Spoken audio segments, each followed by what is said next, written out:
அன்பின் பரலோக பிதாவே, இந்த அருமையான சாயங்காலங்களுக்காக ஸ்தோத்திரம். இந்த நாளில் கூட கர்த்தர் இந்த வேத பாடத்தை ஆசீர்வதிக்கும்படியாக, நீ கிரியை செய்யும்படியாக கர்த்தருடைய வசனம் உலகமெங்கிலும் பரவி போக கர்த்தர் உதவி செய்யும்படியாக செபிக்கிறோம்.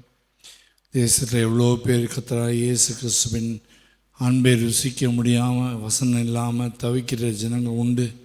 சத்தியத்தை அறிவில் சத்தியம் விடுதலையாக்கும் என்று சொன்னீரே. இந்த வசனத்தை அறிந்து கொள்ள எத்தனையோ தாகமுள்ளவர்கள் பல சபைகளில், பல இடங்களில், பல தேசங்களில் உண்டு. அவர்களுக்கு இந்த சத்தியம் போய் சேர்வதற்கு கர்த்தர் உதவி செய்யும்படியாக செபிக்கிறோம். இயேசுவின் நாமத்தில் வேண்டிக் கொள்கிறோம் பிதாவே. கர்த்தருடைய பரிசுத்த நாமத்துக்கு மகிமை உண்டாவதாக. இந்த நாளிலே மனிதனை குறித்த உபதேசங்களை குறித்து நாம் கற்றுக்கொள்ள இருக்கிறோம். விசேஷமாக மனிதன் இதனால் யார் உண்டாக்கினார், எதற்காக உண்டாக்கப்பட்டான், மனிதனுக்குள்ளே என்னென்ன கர்த்தர் வைத்தார், மனிதனை குறித்த நோக்கம் என்ன, மனிதனுடைய திட்டம் என்ன, மனிதனுக்குள்ளே கர்த்தர் என்ன செய்ய விரும்புகிறார் என்று நாம் இந்த நாட்களில் படிக்க விரும்புகிறோம். கர்த்தர் உங்களை ஆசீர்வதிப்பாராக. விசேஷமாக 1 தெசலோனிக்கேயர் 5ஆம் அதிகாரம் 23ஆம் வசனம் 24ஆம் வசனத்தை வாசிக்கும் பொழுது, சமாதானத்தின் தேவன் தாமே உங்களை முற்றிலும் பரிசுத்தமாக்குவாராக.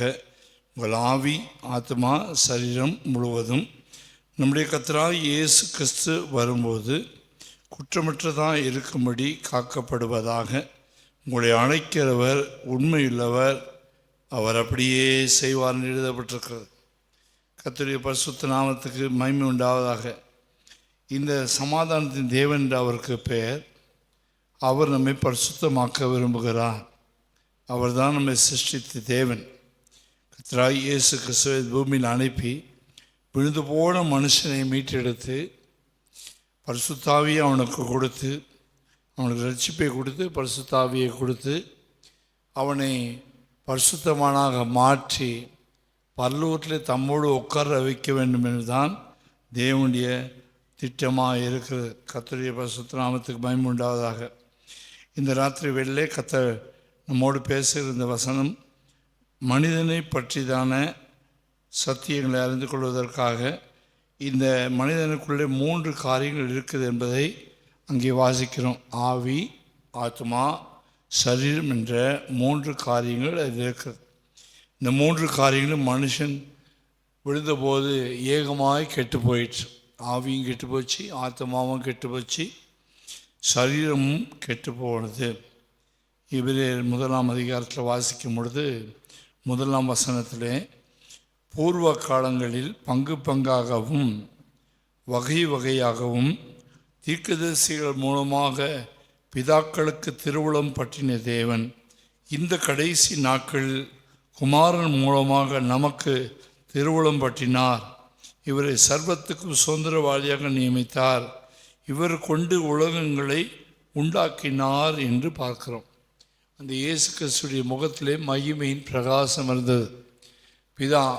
பிதாவாகிய தேவன் குமாரனாகிய இயேசு கிறிஸ்துவை பூமியிலே அனுப்பினார். தேவன் ஒருவரும் சேரக்கூடாத ஒளியாக இருக்கிறார். தேவன் 3 ரூபங்களிலே தம்முடைய அன்பை வெளிப்படுத்துகிறார். தேவன் பயப்படத்தக்கவர் என்று இஸ்ரவேலர்கள் யெகோவா என்று சொல்வதற்கு பயந்தார்கள். இருக்கிறவராகவே இருக்கிறேன்னு சொன்னபோது பயந்தார்கள். அவருடைய முகத்தை கண்டால் மறித்து விடுவோம் என்ற பயம் இருந்தது. அதனால் தேவனாகிய கர்த்தர் தன்னை, நான் அப்படிப்பட்ட தேவனில் அன்புள்ள தேவன், இரக்கமுள்ள தேவன், மனதிற்குள்ள தேவன், கிருபையுள்ள தேவன் என்று தேவன் தன்னை ஒரு தோளில் சுமக்கிற ஒரு தகப்பனை போல, தனக்கு தாயின் தகப்பனும் கைவிட்டாலும் கர்த்தரை சேர்த்துக்கொள்வதாகவே சொல்வது போல ஆண்டவர் தன்னை தகப்பனை போல தன்னை காட்டுகிறார். அதனால் தேவன் ஒரு பிதா.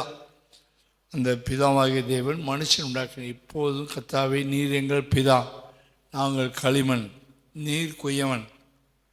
ஏசி 64:8 வாசிக்கும்போது அங்கே சொல்கிறார், இப்போதும் கர்த்தாவே நீர் எங்கள் பிதா, நாங்கள் களிமண்.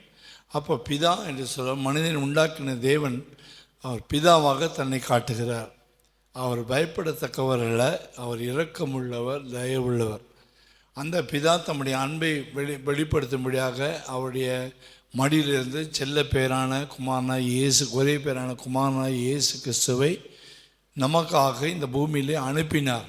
யோவான் 3:16 படி தேவனாய் கர்த்தரிடத்திலே விசுவாசிக்கிறவன் எவனோ, தேவன் தம்முடைய ஒரே பேரான குமாரனை விசுவாசிக்கிறவன் எவனோ அவன் கெட்டு போகாமல் நித்திய ஜீவனை அடையும்படிக்கு இவ்வளவாய் அவரை தந்தரளி இவ்வளவாய் உலகத்தில் அன்பு கூர்ந்தார் என்று வாசிக்கிறோம். ஒருவனு கெட்டு போவது தேவனுடைய சித்தம் இல்லை. ஆகினால் மனுஷன் பாவம் செய்த போது அவன் 7 விதமான மனுஷன் பாவம் செய்தபோது ஏதேன் தோட்டத்திலே 7 விதமான காரியங்களை இழந்து போனான். முதலாவது அவன் இழந்து போனது நித்திய ஜீவனை இழந்து போனான். தேவன் கொடுத்த நித்திய ஜீவனை இழந்து போனான். ரெண்டாவது தேவனுடைய சாயலை இழந்து போனான். தேவனுடைய சாயல் என்று சொல்வது அவருடைய நீதி, மெய்யான பரிசுத்தம். இந்த மெய்யான பரிசுத்தையும் தேவனுடைய நீதியும் அவன் இழந்து போனான். மூன்றாவது தேவனோடுக்குள்ள உள்ள ஐக்கியத்தை இழந்து போனான். நான்காவது ஆளுகை செய்கிற அதிகாரத்தை, தோட்டத்தில் உள்ள எல்லா கனிகள், பறவைகள், ஜந்துக்கள் எல்லாவற்றையுமே ஆளுகை செய்கிற அதிகாரத்தை இழந்து போனான். ஐந்தாவது தேவனுடைய மகிமையினால் நிரம்பி இருக்கிற ஒரு மனது அவனுக்கு இருந்துச்சு. அது அவன் 2:25 படி அவனுக்கு மகிமையினால் நிறைந்த ஒரு சிந்தனை. அவனுக்கு நிர்வாணமாக இருந்தாலும் அவர்கள் வெட்கப்படாமல் இருந்தார்கள். அவர்களுக்குள்ள ஒரு மகிமின் வஸ்திரம் அவனுடைய மனதை மூடியிருந்தது. அந்த மகிமின் வஸ்திரத்தை அவன் இழந்து போனான். ஆறாவது தேவனுடைய ரூபம், பிதா, குமாரன், பரிசுத்த ஆவியார் எப்படி பரிசுத்தராக இருக்காரோ மனிதனுடைய ஆவி, ஆத்மா, சரீரம் பரிசுத்தமாக இருந்தது. தேவன் விரும்புகிற பரிசுத்தத்தை விட்டு அவன் விலகி போனான். ஏழாவது நித்திய சுதந்திரம், தேவனோடு கூட காணப்படுகிற நித்திய சுதந்திரம் இழந்து போனான். இப்படி மெய்மையான வஸ்திரத்தை இழந்தான், சுதந்திரத்தை, பரலோகத்து போகிற சுதந்திரத்தை இழந்து போனான். ஆகையினால் ஏகமாய் அவன் கெட்டு போனான். தேவனோடு கூட இருக்கிற ஐக்கியம் அவன் போய்விட்டது. ஆகையினால் அத்தி இலையை தைத்து அவன் முள்ளுகளுக்குள்ளே புதற்குள்ளே போய் ஒளிந்து கொண்டான். அவன் பாவம் செய்ததுனால, வஞ்சிக்கப்பட்டு போனதுனால, பிசாசினால் வஞ்சிக்கப்பட்டு போனதுனால அவனுடைய ஆவி, ஆத்மா, சரீரம் முழுதுமாய் கெட்டு போயிற்று. ஆகினால் தேவனாய் கர்த்தர் இந்த மனிதனை எப்படியாவது மீட்டெடுக்க வேண்டும் என்று சொல்லி சித்தம் கொண்டு தம்முடைய ஒரே பேரான குமாரனை இந்த பூமியில் அனுப்பினார்.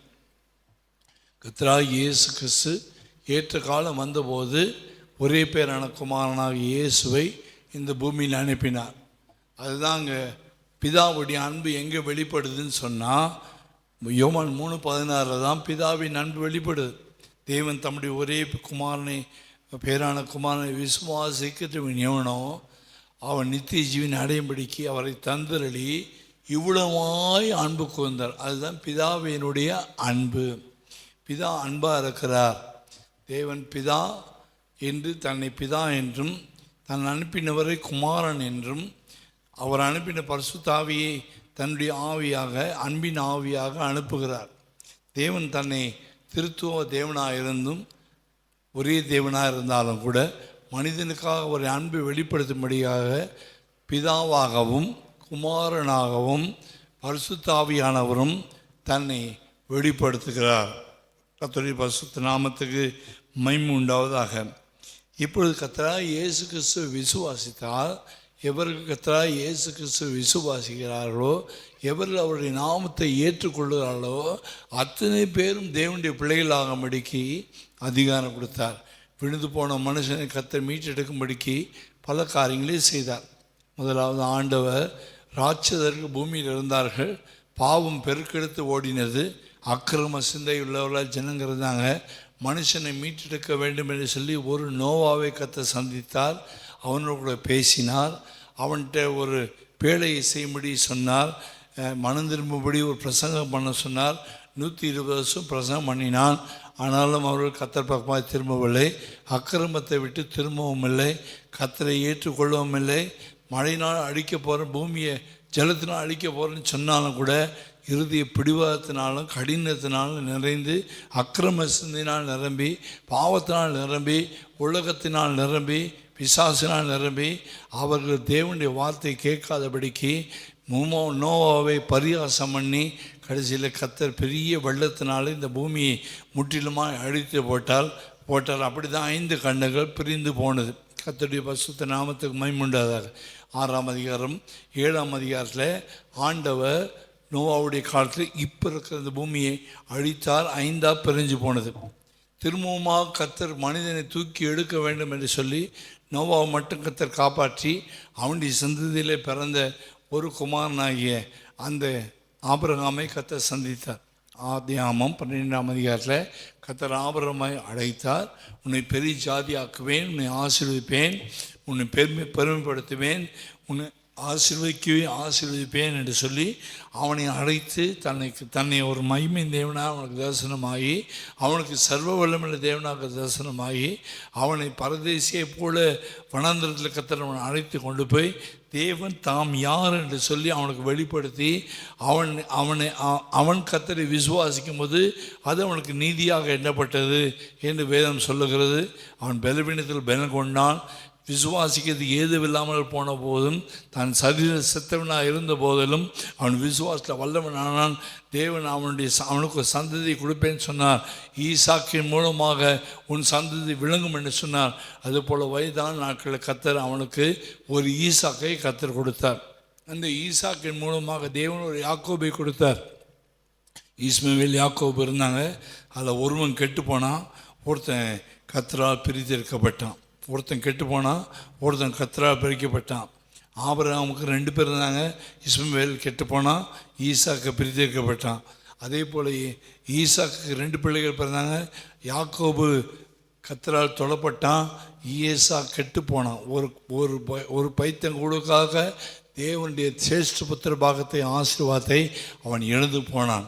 இப்படி வேதத்தில் வாசிக்கும் போது ஆண்டவர் ஒரு குடும்பத்தில் 2 பேர்னால் அதில் ஒருத்தனை கர்த்தர் தனக்காக எடுக்கிறார்.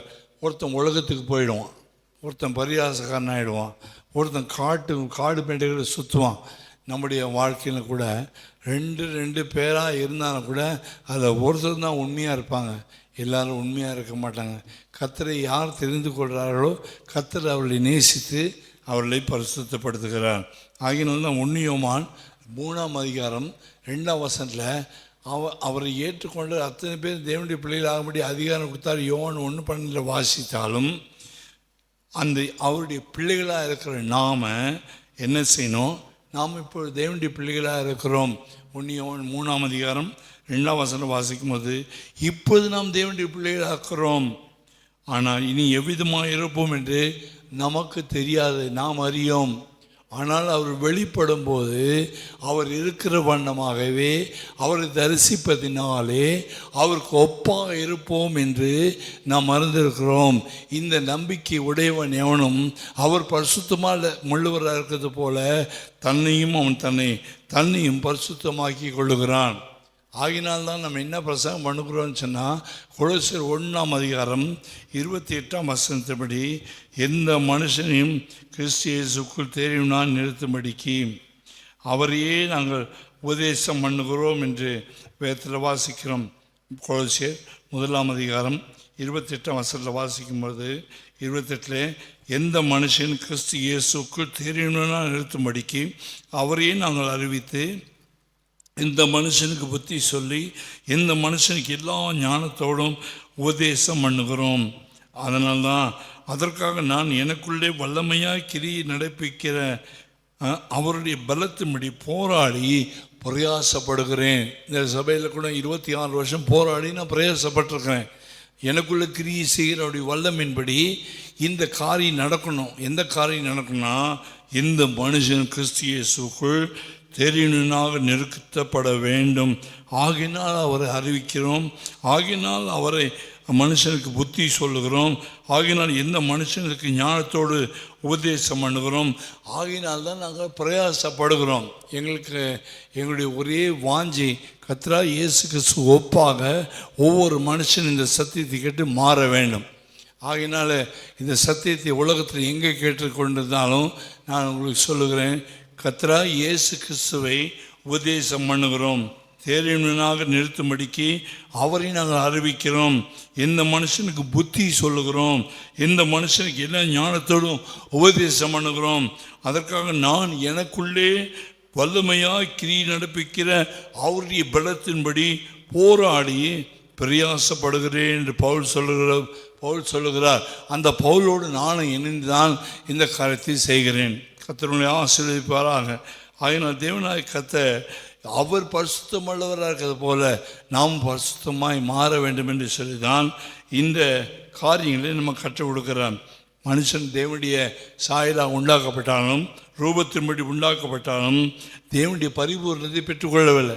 அவன் பரிபூர்ணத்தை பெற்றுக்கொள்ள வேண்டுமானால், தேவனுக்கு ஒப்பாய் மாற வேண்டுமானால், தேவன் ஒவ்வொரு நாள் தோட்டத்தில் வந்து தன்னை அவனுக்கு வெளிப்படுத்த வேண்டும். அவர் எப்படிப்பட்டவர், அவருடைய பரிசுத்தம் என்ன, அவருடைய மகிமை என்ன, அவருடைய நோக்கம் என்ன, அவருடைய திட்டம் என்ன, அவருடைய ஞானம் என்ன, அவருடைய வல்லமை என்ன, அவருடைய ஜீவன் எப்படிப்பட்டது, அவருடைய அனாதி தீர்மானம் எப்படிப்பட்டது, மனுஷனை பற்றி எந்த நோக்கத்தோடு தோட்டத்தில் வைத்திருந்தார் என்று அனுதினம் ஆண்டவர் குளிர்ச்சியான வெள்ள மனுஷனோடு பேசி கொண்டே இருந்தார். அந்த தோட்டத்தின் மத்தியில் ஒரு நன்மையும் தீமையும் அறிந்த கனியை வைத்த காரணம் அவனுக்கு ஒரு பாடம் சொல்லிக் கொடுக்கிறார். கீழ்ப்படுதலை கற்றுக்கொள்ள வேண்டும். நான் புசிக்க வேண்டாம் சொன்னதை புசிக்கக்கூடாது. அது பகுத்தறிவு, நன்மை தீமை அறியத்தக்க பகுத்தறிவுகிற ஒரு கனி அங்கே இருந்தது. அது மனுஷன் புசிக்கக்கூடாது. வேண்டாம் என்று ஒதுக்கின கனியை அவன் புசிக்கக்கூடாது. அந்த சோதனை ஜெயிச்சதான் கர்த்தரோடு உட்கார முடியும். ஜெயம் கொள்ளுகிறவன் எவனோ, ஜெயம் கொள்ளுகிறவன் எவனோ, நான் ஜெயம் கொண்டு பிதாம சிங்காசனத்தில் உட்கார்ந்தது போல அவனு என்னோடு சிங்காசனத்தில் உட்காரம்படிக்கு அருள் செய்வேன் என்று வெளிப்படுத்தல் 3:21 வாசிக்கிறோம். ஸோ மனுஷன் தெய்வத்தோடு உட்கார வேண்டும், பரலோகத்தில் உட்கார வேணும்னா அவன் கண்டிப்பாக அவனுக்கு சோதனை வைக்கணும். அந்த சோதனை ஜெயிக்கணும். தேவன் அதனால்தான் அங்கே வச்சார், அந்த சோதனையை வச்சார். அவன் ஜெயிச்சாதான் தேவனுக்கு விரோதமாக யுத்தம் பண்ணி பரலோகத்தில் தேவனுக்கு விரோதமாக முரட்டான் பண்ணி கீழே விழுந்து போன சாத்தானை மனிதனை வைத்து தான் கர்த்தர் மிதிக்க வேண்டும். அதுதான் அவருடைய திட்டம். இப்போவும் அதுதான் அவருடைய திட்டம். ஒரு கீழ்ப்படியுள்ள மனிதன், ஒரு தேவனுடைய மனிதன், ஒரு பரிசுத்தமான மனிதன், தேவனோடு ஐக்கியமாக இருக்க மனுஷன், தேவனோடு முரட்டாட்டம் பண்ணாத எதிர்த்து நிற்காத ஒரு மனுஷன், ஒரு ஆதாம் ஏவாளை வச்சு அவன் ஜெயிக்க வைக்கணும். அவன் ஜெயித்த பிறகு தேவனுக்கு ஒருமாய் முரட்டாட்டம் பண்ணி எதிர்த்து பேசி சிங்காசனத்துக்கு ஏறுவேன், கர்த்தருக்கு புனிதமான ஒப்பாவேன், வடபுறத்துக்கு சீயோன் ஆராதனை திசையில் போய் நான் சீயோன் பருவத்தில் விட்டிருப்பேன் என்று சொன்னானே லூசிஃபர். அந்த தூதன் சாத்தானா மாதிரி கீழே விழுந்தானே, அவனை ஜெயிப்பதற்கு தேவன் டைரக்டாக யுத்தம் பண்ணுறதில்ல சாத்தானோடு. அவர் உண்டாக்கின தூதனோடு தேவன் சண்டை போட மாட்டார். அது தேவனுக்கு அசிங்கம். தான் உண்டாக்கி மனிதனை வைத்து மனிதனுக்கு மகிமையினால் கிணத்தினால் முடிசூட்டி அவனை பரிசுத்தமான மாற்றி அவனை கொண்டு சூதனை பார்த்து நீ ஜெயிக்கல, நீ பெருமை பிடித்தவனாக கீழே விழுந்து போன, ஜெயித்ததான மனிதனை வைத்து அவன் காலு கீழே ஜெயம் கொடுக்க வேண்டும் என்று தான் மனிதனை தோட்டத்தில் வைத்திருந்தார். அந்த காரியத்தில் பிசாசு உள்ள நுழைஞ்சி ஏவாளோடு பேசி அந்த கீழ்ப்படியாதபடிக்கு தடை செய்து விட்டான். தேவனுடைய திட்டம் மனிதனை கொண்டு போய் பக்தியுள்ள சந்ததியை கொண்டு போய் பரலோகத்தில் வைக்க வேண்டிய திட்டமானது கெட்டு போயிடுச்சு. ஆவியாத்மா சரீரம் கெட்டு போச்சு, மனுஷனும் கெட்டு போனான். இனிமேல் அவனை தோட்டத்தில் வைத்து அவனுக்கு ஆண்டவர் டெய்லி வந்து தன்னை காட்டி பேசி எந்த புண்ணியம் கிடையாது. கெட்டு போன மனுஷன் இனிமேல் தோட்டத்தில் வச்சு புண்ணியம் கிடையாது. அவனை வெளியே துரத்தி விடும்போது அவனுக்கு மகிமையின் வஸ்திரம் இல்லை, அவனுடைய உடம்புல மகிமையின் வஸ்திரம் இல்லை. அவன் நிர்வாணியாக மாறிவிட்டான், மகிமையற்றவனாய் மாறிட்டான், கிருபை இல்லாதவனை மாறிட்டான், பரிசுத்தம் இல்லாதவனை மாறிட்டான். ஒரு மிருகத்தை அடித்து அதனுடைய தோலை எடுத்து ஒரு ஆடையை செய்து மனுஷனை போத்தி அவனை வெளியே அனுப்பினார். அப்பொழுது தேவனோடு உள்ள ஐக்கியம், குமாரனோடு உள்ள ஐக்கியம், அந்த தேவ மகிமையில் இருக்கிற ஐக்கியம் மனிதர்கள் இழந்து போனார்கள். அப்படி இழந்து போன மனுஷனை திரும்பவுமாக ஆண்டவர் தம்மிட்ட சேர்க்கணுன்றது சேர்த்து மனிதனோடு தீர்மானம் எடுத்து மனிதனை உருவாக்கி அவனை கொண்டு ஜெயம் எடுத்து தேவனுடைய சிங்காசனத்தில் உட்கார வைக்கணும் என்பது தேவனுடைய திட்டமாக இருக்கிறது. கர்த்தருடைய பரிசுத்த நாமத்துக்கு மகிமை உண்டாவதாக. அந்த தோட்டத்தில் வந்த தோல்வியினால் தேவன் பல காலமாக கடந்து வந்து ஆபிரகாமுடைய சந்ததியை தொட்டார், அப்புறம் யூதாவை தொட்டார், அப்புறம் தாவீதை தொட்டார், அப்புறம் கொஞ்சம் கொஞ்சமாக ஆண்டவர் இஸ்ரவேலுக்குள்ளே தன்னை தேவனாக காட்டினார். இஸ்ரவேலின் தேவன் என்று தன்னை வெளிப்படுத்தினார். மற்ற புறஜாதிகளுக்கு தன்னை தேவன் என்று தெரியாது, அவர் தான் தேவன் என்று தெரியாது. யாக்கோபுக்கு ஏணியை வச்சு காட்டினார். ஆபிரகாமுக்கு ஒரு ஒரு ஆட்டுக்கடா வச்சு அங்கே கர்த்தரோடு ஆபிரகாமின் பேசினார். அவர் பேசுகிற தேவன் என்பதை ஆபிரகாம் கண்டான். ஈசாக்குக்கு அவன் தியானித்த போது கர்த்தர் சொப்பனங்களை தரிசனங்களை கொடுத்தார். யாக்கோபு கர்த்தர் சொப்பனங்களை தரிசனம் கொடுத்தார். யோசேப்பு கர்த்தர் சொப்பனங்களை கொடுத்தார். மோசே கர்த்தர் முள்செடியிலே கர்த்தர் காட்சியை கொடுத்தார். வகை வகையாக வித்தியாசமாக வகை வகையாக தேவன் ஒருவர் இருக்கிறார் என்பதற்கு ஒவ்வொருத்தரையும் ஆதிகாமத்திலேருந்து நோவா, ஆபிரகாம், ஈசாக்கு, யாக்கோபு, யோசேப்பு, மோசே, யோசுவா, அதுக்கப்புறம் தாவீது, மொர்தெக்காய், தாவீது, இப்படி ஏசாயா, எரேமியா, தானியேல், ஓசியா, ஒவ்வொருத்தருக்கும் தேவன் தன்னை படிப்படியாய் காட்டிக்கொண்டே வருகிறார். எல்லாம் காட்டிக்கொண்டே வந்த பிறகு ஒரு குறிப்பிட்ட காலத்திற்கு தேவனே தன்னுடைய ஒரே பேரான குமாரனை இந்த பூமியில் அனுப்பினார். என்னை கண்டவன் பிதாவை கண்டான். தேவனை ஒருவனும் ஒரு காலம் கண்டதில்லை. அது எங்கே வாசிக்கிறோம்? யோவான் 1:17-18 வாசிக்கும் போது தேவனை ஒருவனும் ஒரு காலம் கண்டதில்லை. அவருடைய மடியில் இருக்க ஒரே பேரான குமாரனே அவரை நமக்கு வெளிப்படுத்தினார். இவர் தேவகுமாரன் இதுக்கு என்ன சாட்சி? இயேசு கிறிஸ்து ஞானஸ்நானம் எடுக்க போகும்போது பரலோகத்தை வானம் திறக்கப்பட்டு இவரின் நேசகுமாரன் இவரில் பிரியமாக இருக்கன்ட்டு தேவனே தம்முடைய குமாரனை பூமிக்கு அறிமுகப்படுத்துகிறார். அதே போல் மருவமலையில் இயேசு போய் சிஷ்யர்களோடு கூட போய் உட்காந்து தங்கியிருக்கும்போது மத்திய 17ஆம் அதிகாரத்தில் 3 சிஷ்யரை கூட்டு கொண்டு போய் உயரமான மலைக்கு ஏறுறார். தாபோர் என்ற மலையில் ஏறி உட்கார்ந்துருக்கும் போது கர்த்தர் மோசேயையும் எலியாவையும் அனுப்பி படப்போகிற பாடுகள் என்ன என்பதை கர்த்தர் விளக்கி சொல்லும்போது அங்கே கர்த்தர் தரிசனமாகி பரலோகத்தின் தேவன் இந்த 3 சிஷ்யர்களுக்கு சொல்கிறாரு, இவர் என் நேசகுமாரன், இவரிலே பிரியமாக இருக்கிறேன், இவருக்கு செவி கொடுங்க என்று ஊழியக்காரர்களுக்கும் தேவன் தன்னுடைய குமாரனை அறிமுகப்படுத்துகிறார். இயேசு கிறிஸ்து கூட சொல்லும்போது, நான் பூமியில் ஒரு ஸ்திரீக்கு பிறந்த ஒரு தாய்க்கும் தகப்பனும் நான் பிறந்தவன் அல்ல. மரியாதை பார்த்து, ஸ்திரீயே உனக்கு எனக்கு என்ன சொன்னார், சம்பந்தம் இல்லை, உனக்கு எனக்கும் சம்பந்தம் இல்லை என்று சொன்னார்.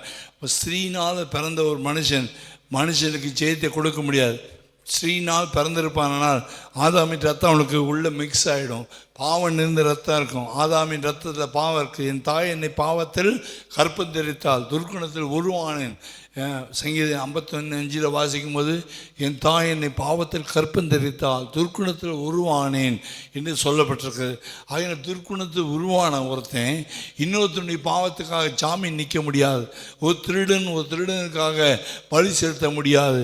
ஒரு கொலைக்காரனுக்காக பலி செலுத்த முடியாது. ஒரு நல்லவன் தான் ஒரு கெட்டவனுக்கு பலி செலுத்த முடியும். நல்லவன் பூமியில் யாருமே இல்லை, எல்லாரும் கெட்டு போனாங்க. நல்லவன் ஒருவனாகிலும் இல்லை, எல்லாரும் ஏகமாக கெட்டு போனாங்க. என்ன என்று தம்முடைய ஒரே பேரான குமாரனை இந்த பூமியில் அனுப்பி, அந்த வார்த்தையாக வித்தை அனுப்பி ஒரு கண்ணின் வயிற்றிலே போய் தங்க வைத்து அவரை பிறக்க வைத்தார். கர்த்தருடைய பரிசுத்த நாமத்துக்கு பயமுண்டாக.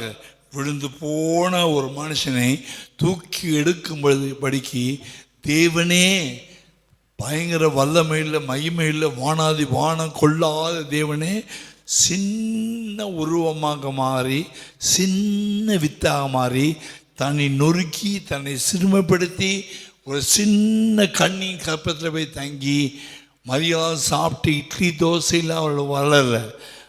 நாம் வளரும் போது நமக்கு ஒரு தொப்புள் கொடி வழி அங்கே தாயுடைய ஆகாரம், தாய் குடித்த கஞ்சியோ கூழோ பாலோ உள்ளே போச்சு. ஆனால் இயேசு கிறிஸ்து வார்த்தை, அவர் வார்த்தையை வந்தார். ஆகினால் மரியாதை சாப்பிட்ட சாப்பாடில் இயேசு வளர, அவரே ஜீவன், நானே உயிர்த்தெழுதலும் ஜீவனுமாக இருக்கிறேன், நானே வழியும் சத்தியமும் ஜீவனுமாக இருக்கிறேன். அம்மா சாப்பிட்ற சாப்பாடை வச்சு இயேசு வளர வேண்டியதில்லை. மரியாளுக்கு ஜீவனை கொடுத்தவர் அவர் தான், மனுஷனுக்கு ஜீவனை கொடுத்தவர் அவர் தான், ஆதாமுக்கு நாசில் ஊதினவர் அவர் தான். அவர் ஜீவனாக இருக்கிறார். அவருக்கு அம்மா சாப்பிட்ற சாப்பாடில் வளர வேண்டிய அவசியம் இல்லை. அல்லேலூயா. கர்த்தருடைய பரிசுத்த நாமத்துக்கு மகிமையுண்டாவதாக. ஆகினா அவர் தம்மில் தாமே ஜீவனுடையவராக, அவரே ஜீவனாக, அவரே வழியாக இருக்கிறார், அவரே சத்தியமாக இருக்கிறார். அவர் வளர்ந்து ஏற்ற காலத்தில் வளர்ந்த போது அந்த பிரசவ பார்க்கறத கூட சத்திரக்காரனுக்குள்ளே கர்த்தர் இடம் கொடுக்கவில்லை. மாட்டு தொழுவத்தில் ஏன் பிறக்கிறான்னு சொன்னால், மாட்டு தொழுவத்தில் மறுத்து வச்சு வர மாட்டாங்க. மறுத்து வச்சு வந்தால் இது வித்தியாசமாக அந்த குழந்தை வயிற்றுலேருந்து வெளியே குதிச்சு வந்துச்சே, இதுக்கு கர்ப்பப்பையில் இருந்து வரலையே, இது தொப்புள் வெட்டி பிறக்கலை என்றதை கண்டுபிடிச்சிருவாங்க, தேவகுமார்னு கண்டுபிடிச்சிருவாங்க சொல்லி தான் மாட்டு தொழுவத்தில் அவர் பிறந்தார். ஆமேன். பரிசுத்தமுள்ள ரத்தமாக இருந்ததுனா, பாவம் இல்லாத ரத்தமாக இருந்ததுனா, பாவம் செய்யாத ரத்தமாக இருந்ததுனா மனுஷனுக்கு ஜாமீன் கொடுக்க முடியும். மனுஷன் இப்போ யார் கையில் இருக்கிறான்? எதிர் தோட்டத்தில் மனுஷன் சாத்தான கீழ்ப்படிந்ததுனாலே பிசாசுக்கு சொந்தமாக இருக்கிறான், உலகத்துக்கு சொந்தமாக இருக்கிறான், சாத்தானுக்கு சொந்தமாக இருக்கிறான். ஏதோ கொஞ்சம் பேர் பங்காக வகை வகையாக கொஞ்சம் நோவா கீழ்ப்படிஞ்சான், கொஞ்சம் ஆபிரகாம் கர்த்தரை விசுவாசித்தான், கொஞ்சம் தானியேல் விசுவாசித்தான், கொஞ்சம் மோசே விசுவாசித்தான், கொஞ்சம் யோசா கொஞ்சம் பரிசுத்தவான்களே கர்த்தர் பங்காக வகை வகையாக ஸ்டெப் பை ஸ்டெப்பாக முழுசுமாக தன்னை வெளிப்படுத்தவில்லை, கொஞ்சம் கொஞ்சமாக வெளிப்படுத்தி இயேசு பிறக்கிற வரைக்கும் ஒரு பரிசுத்த ஜாதியை, ஒரு பரிசுத்த சந்ததியை கர்த்தர் உருவாக்கி கொண்டே வருகிறார். இயேசுவின் நாமத்துக்கு மகிமை உண்டாவதாக. அப்படி உண்டாகி வரும்போது யூதர்கள் மத்தியில் யூதா வம்சத்தில் இயேசு பிறக்கிறார். ஆசாரிய வம்சத்தில் மரியாளுடைய குடும்பம்னா ஆசாரி லேவி வம்சமாக இருக்கிறார்கள். அங்கே யோசேப்புடைய குடும்பம் ராஜரீக ஜாதி இல்லாவிட்ட யூதா வம்சத்தில் ராஜாக்கள் ராஜாவும் ஒரு ராஜரீக கூட்டமாகவும் இருக்கணும், ஆசாரிய கூட்டமாகவும் இருக்கணும். அவர் ராஜாவாகவும் இருக்கணும், ஆசாரியனாகவும் இருக்கணும். பிறக்கும்போது ராஜாவாக பிறக்கணும், சிலுவையில் ஆசாரியனாக மறிக்கணும் என்று பரிந்து பேசினாதான் மனுஷருடைய பாவங்கள் மன்னிக்கப்படும். ஆகினால் அவர்களுடைய சொந்த சின்னங்கள் அவரை ஏற்றுக்கொள்ளலை, அவர் சொன்ன வார்த்தைகளையும் ஏற்றுக்கொள்ளலை. அவர் செய்த அற்புத அடையாளம் எல்லாம் வேணும், அற்புதம் வேணும், அடையாளம் வேணும், கண்ணு சுகமாகணும், வியாதி சுகமாகணும், குஷ்டரோகம் சுகமாகணும், சுகம் வேணும்னா இயேசு வேணும். எல்லாம் வாங்கிட்டாங்க, எல்லாம் வாங்கி கட்டிட்டு அவர் சிலுவையில் அடிங்கன்னு சொன்னாங்க. அது இப்போ தான் நடக்குது. ஆமேன். அன்னைக்கு இயேசு ஒதுக்கப்பட்டார், இன்றைக்கு இயேசு ஒதுக்கப்படுகிறார். இன்றைக்கி ரட்சிக்கப்பட்டவங்க இயேசு ஒதுக்குறாங்க.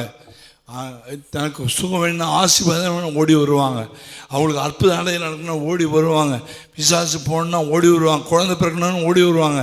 அப்புறம் கொஞ்ச நாள் கழிச்சு ஆண்டவர் வேணாம், எங்களுக்கு உலகம் பரபாஸ் தான், உலகம்தான் வேணும், பரபாஸ் தான் வேணும்னு சொல்லி இயேசுவை இன்றைக்கும் அடிக்கிறவர்கள் உண்டு.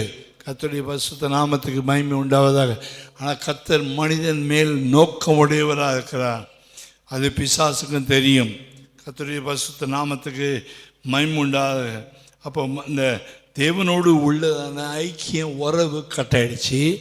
திருப்பமாக இந்த உறவு உண்டாக்கணும்னா தேவனுக்கும் மனிதனுக்கும் மத்தியிலே இயேசு மத்தியஸ்தராக வரணும், வானத்துக்கு பூமிக்கு நடுவில் தொங்கணும். பிசாசு மனிதன் கையில் பிடிச்சி வச்சிருக்க பிசாசு அவனை விலைக்கு வாங்கணும், வேற கிரையும் கொடுத்து வாங்கணும். எனக்கு தான் உலகம் சொந்தம், அவன் தான் உலகத்தின் அதிபதி சொல்கிறான். பிசாசு உலகம் எனக்கு சொந்தம், மனுஷன் எனக்கு சொந்தம், அவன் எனக்கு கீழ்ப்படிஞ்சால தோட்டத்தில் எனக்கு அவன் சொந்தம். அவனை மொத்தமாக விலை கொடுத்து வாங்கினா மற்ற இரத்தங்கள், ஆடு மாடு கோழி ரத்தம், மற்ற எந்த மகானுடைய இரத்தங்களோ மனிதனை மீட்டெடுக்க முடியாது. தேவனே குமாரனாக மாறி மாம்ச ரத்தம் உடையவராக மாறி நம்மில் ஒருவராக மாறி அற்புத அடையாளம், அவர் தான் தேவன் என்பதற்கு அற்புத அடையாளங்களை செய்து காட்டி பிதா என்னை அனுப்பினான்னு சொன்னார். நான் சுயமாய் வரவில்லை, நான் சுயமாய் பேசவில்லை, பிதா என்னை அனுப்பினார் என்று சொல்லி என்னை கண்டவன் பிதாவை கண்டான்.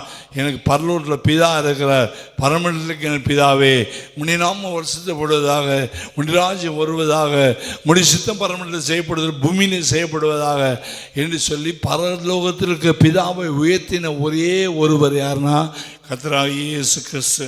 கர்த்தருடைய பரிசுத்த நாமத்துக்கு மகிமை உண்டாவதாக. இந்த தேவனுடைய நோக்கம் என்ன?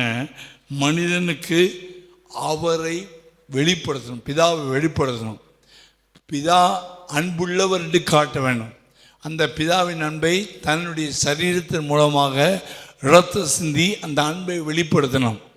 தேவன் எவ்வளோ அன்பு காட்டினார். பழைய ஏற்பாட்டு காலத்தில் மண்ணாவை கொடுத்தாரு, சமுத்திரத்தை திறந்தார், பார்வோனை அழிச்சு போட்டார், அந்த கண்மணி தொட்டால் தண்ணீர் வந்துச்சு, குடித்தாங்க, காடைகளை கொடுத்து சாப்பிட்டாங்க. அன்பை புரிஞ்சு கொள்ளலை. கிடைக்கிறதுக்கும் ஆண்டவர் நல்லவர். கிடைச்ச பிறகு ஆண்டவர் கேட்டவர், நாங்கள் எகிப்துக்கு போயிடுறோம், கொமட்டிக்காய் வேணும், எங்களுக்கு வெங்காயம் வேணும், நாங்கள் எகிப்திலிருந்து நடந்திருக்கோம், அந்த பார்வோனையும் ரொம்ப நல்லவன், ஆண்டவர் அவ்வளோ நல்லவர் என்று சொல்லி முறுமுறுத்தாங்க. அவர்கள் தேவனுடைய அன்பை புரிந்து கொள்ள. இன்றைக்கும் அனைவர் அப்படி தான். கிடைச்ச பிறகு ஆண்டவர் வேண்டாம், வெளியே போகிறாங்க, பின் மாற்றத்துக்குள்ளே போகிறாங்க. இஸ்ரவேல் ஜனங்கள் அப்படி தாங்க, வழி விலகி போகிறவர்கள், இருதயம் வழுக்கிட்டு போகிற இருதயம், பின்வாங்கி போகிற இருதயம், முன்னாடி போகிற இருதயம் இல்லை, தேவனுடைய அன்பை உணர்கிற இருதயம் இல்லை, தேவனுடைய நோக்கத்தை உணர்கிற இருதயம் இல்லை. எந்த நோக்கத்தோடு அழைக்கிறாரோ அந்த நோக்கத்தை புரியாமல் போனான். ஆகினால் நான் வேதம் சொல்லுது, சங்கீதம் 49ஆம் சங்கீதத்தில் வாசிக்கும் போது, அங்கே சங்கீதக்காரன் தெளிவாக எழுதுகிறாரு. 49ஆம் சங்கீதத்தில் வாசிக்கும்போது கடைசி வசனம், 49ஆம் சங்கீதம் 49ஆம் சங்கீதத்தில் கடைசி வசனம் வாசிக்கும்போது, கணம் புதினமான பெரிய ஐஎஸ்ஆர் ஆஃபீஸர், டாக்டராக இருக்கலாம், 1000 படிச்சுக்கலாம், 1000 புத்தகம் எழுதிருக்கலாம், 1000 படிச்சுருந்து எவ்வளோ பெரிய டாக்டர் பட்டம் வாங்கி சீஃப் மினிஸ்டராக இருந்தாலும், பிரதம மந்திரியாக இருந்தாலும், டாக்டராக இருந்தாலும், கலெக்டராக இருந்தாலும், என்ன இங்கிலீஷ் நாலேஜ் இருந்தாலும், 1000 பாஷை பேசினாலும், 1000 அறிவு இருந்தாலும், என்ன பண்ண ஆப்ரேஷன், ஹார்ட் ஆப்ரேஷன் கூட பண்ணக்கூடிய ஞானம் தான் கூட அறிவில்லாத மனுஷன். எப்படிப்பட்டவன்? அறிவில்லாத. எந்த அறிவில்லை? தேவனை பற்றி, ஒரு கர்த்தரை பற்றி படிச்சிருந்தாலும், ஞானம் இருந்தாலும், அமெரிக்காவில் வேலை செஞ்சாலும், ஜெர்மனியில் வேலை செஞ்சாலும், ஒரு மாதத்துக்கு 50 லட்சம் சம்பாதிச்சாலும், உலகத்தையும் சொந்தமாக காசு கொடுத்து சொந்தமாக வாங்கிட்டாலும், மைக்கேல் ஜாக்சன் மாதிரி ஒரு தீவை வாங்கிட்டாலும், கடைசியில் இயேசு இல்லாமல் ராக் மியூசிக் டான்ஸ் போட்டு சேர்த்த மாதிரி மிருகமாக போனான் மைக்கேல் ஜாக்சன். இன்றைக்கி என்ன நினைக்கிறாங்க உலகம்னா, ஜெட்டு வாங்கிட்டான், நம்ம ஒரு வீட்டை வாங்கிட்டான், ஒரு ஊர் வாங்கிட்டோம், நான் பெரிய ஆள், கொம்பு உழைச்சிது. இல்லை, ஒன்றுமே வாங்காத குடிசையிலிருந்து லாசரு மாதிரி செத்தாலும் அவனுக்கு பரலோகம் போய் சேர்ந்தான். கர்த்தருடைய பரிசுத்த நாமத்துக்கு மகிமையுண்டாக. ஐஸ்வர்ய லாசருடைய காரியங்கள் கர்த்தர் ஏன் சொன்னான்னா, கர்த்தரை அறிகிற அறிவு அவனுக்கு இருந்துச்சு. ஐஸ்வர்யவானு கர்த்தரை அறிகிற அறிவில் அவன் கிணம் பொந்தினவனாக இருந்தான். ஐஸ்வர்யவானு அந்த சர்ச்சில் இல்லை, அவனுக்கு கிணம் பண்ணாங்க, ஆனர் பண்ணாங்க. ஆனால் அறிவு கெட்ட மிருகன்ற ஆண்டவர்.